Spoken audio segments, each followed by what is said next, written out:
이태원 참사 유가족들이 분향소를 출발해 도심 걷기에 나섰습니다. 이들이 걷는 거리는 10.29km. 1년 전 그날에 맞췄습니다.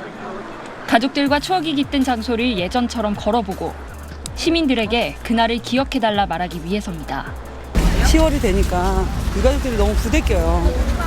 그러니까 집에 있을 수 없어서 좀 모여서 걷기 하면서. 참사 이후 가족들의 시간은 10월 29일에 멈췄습니다. 유학을 위해 열심히 아르바이트 하던 딸. 늦게까지 컸어요. 그래서 지금도 아마 크고 있을걸요. 그리고 저 닮아서 밝아요. 안치실에서의 마지막 모습은 시도 때도 없이 떠오릅니다. 결국은 생각의 종점이 안치실에 있는 우리 가영양타로 가거든요. 마음이. 아들이 태어나고 떠난 10월. 아버지는 눈물이 많아졌습니다. 기쁨만 주다가 이렇게 돼버리니까요. 1년 동안 제가 붙은 별명이 울보예요. 울보. 안부를 묻는 말이 버거워 스스로 외톨이를 택했지만 그러니까 친구들도 지금 한 사람도 연락을 안 해요. 내 가게 하고 있는데 가게 사람도 아무도 몰라요. 이렇게 됐다는 거. 거리를 걷다 보면 날카로운 말도 들려옵니다. 아이고 지겨워라. 아이고. 가까스로 구조됐던 10대 생존자는 왜 거길 갔었냐는 비난을 견디지 못하고 스스로 먼 길을 떠났습니다. 생존자들에 대한 비난이나 이런 것도 왜 이런 식으로 사람들이 생각하는지 모르겠다며 저한테 억울함이나 그런 화를 표현을 하기도 했었고요. 그래도 다시 길을 나섭니다. 이번엔 대학로까지 걸으며 추모의 뜻을 담은 보라리본과 전단을 건넵니다. 정의로운 일을 좋아해 경찰관을 꿈꿨던 내 동생. 동생이라면 어떻게 했을까? 언니는 숨지 않기로 했습니다.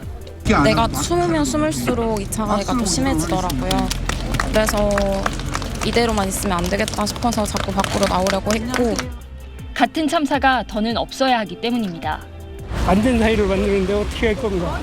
그런 것들 얘기하고 해야 되는데 우리가 1년 동안 지금 길거리에서 싸우는 이유가 그런 거밖에 없어요. 결혼을 앞둔 동생이 쓰러진 그 길엔 기억과 안전의 길이라는 이름이 붙고 추모 조형물도 세워졌습니다. 유가족들은 아직 미완성이라고 말합니다.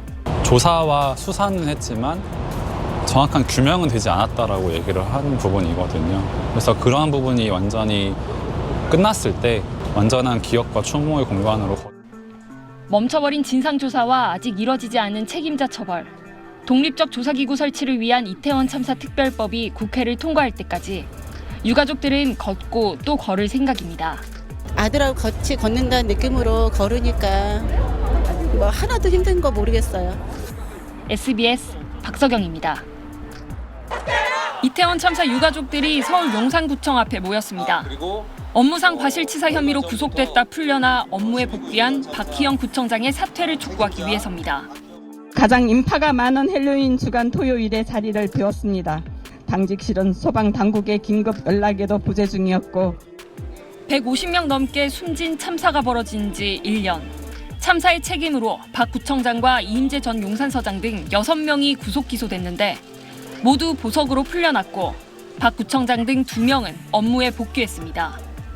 경찰청 특별수사본부가 참사를 예견할 수 있었지만 대책을 제대로 마련하지 않았다며 김광호 서울경찰청장을 검찰에 송치했지만 검찰은 9개월 넘게 고민만 거듭하고 있습니다. 그런 사안 자체가 이제 우리나라에 없었고 너무 특이한 사례고 과실이 어디까지 있냐에 대한 다양한 사례를 접할 수가 없어갖고 그래서 시간이 많이 걸리고 진상규명도 제자리 걸음입니다. 국회 국정조사특위가 이렇다 할 결론을 내놓지 못하고 끝난 뒤 국회는 추가 조치를 내놓지 않고 있고 행정안전부도 수사와 재판이 진행 중이라는 이유로 조사를 미루면서 진상규명 작업은 모두 중단된 상태입니다. 법적 책임이 있는지를 가리기 위한 거지 이 당시 참사 당시에 어떤 사실이나 뭐 진실을 재구성하고 이러는 방식으로 이루어지는 건 전혀 아니어서 책임자 처벌과 진상규명이 좀처럼 진전을 보지 못하면서 이태원 특별법 제정을 촉구하는 유가족들의 호소는 더 절실해지고 있습니다. SBS 박서경입니다.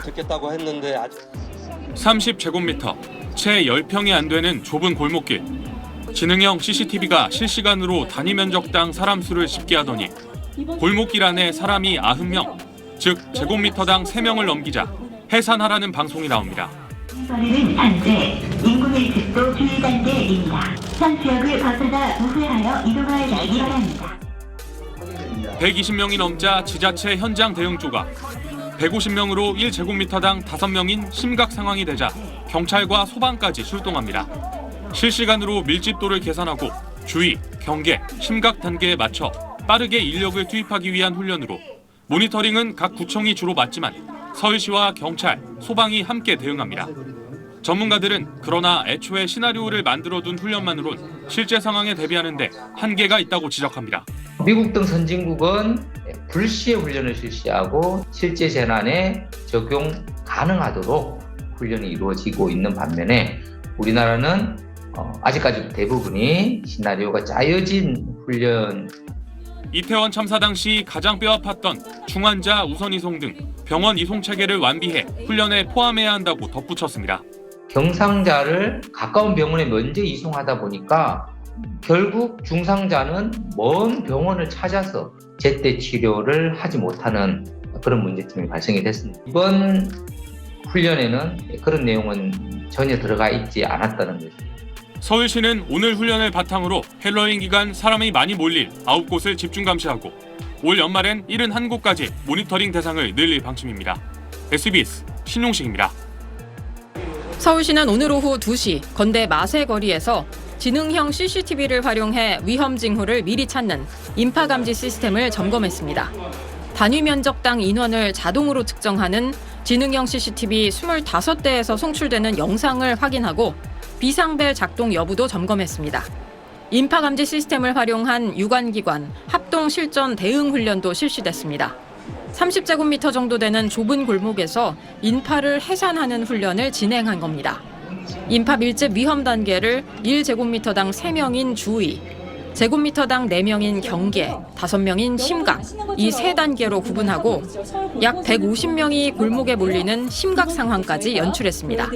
주의 단계에선 구 재난안전상황실이 CCTV 통합 관제센터에 연락해 CCTV에 부착된 스피커를 통해 인파 해산 방송을 합니다. 경계 단계에선 안내 방송과 더불어 인근 현장 대응조가 투입되고 심각 단계에는 경찰, 소방 인력이 투입돼 인파를 해산하는 식으로 훈련을 진행했습니다. 서울시는 행정안전부와 안전관리 대책 회의를 한 결과 헬로윈 기간 이태원과 홍대, 강남역 등 16곳에 인파가 밀집할 것으로 보고 집중 관리하기로 했습니다. 오세훈 시장은 앞으로 5일간 인파 밀집 상황을 철저히 관리, 점검해 헬로윈 인파 상황에 면밀히 대응하겠다고 말했습니다. SBS 남주현입니다.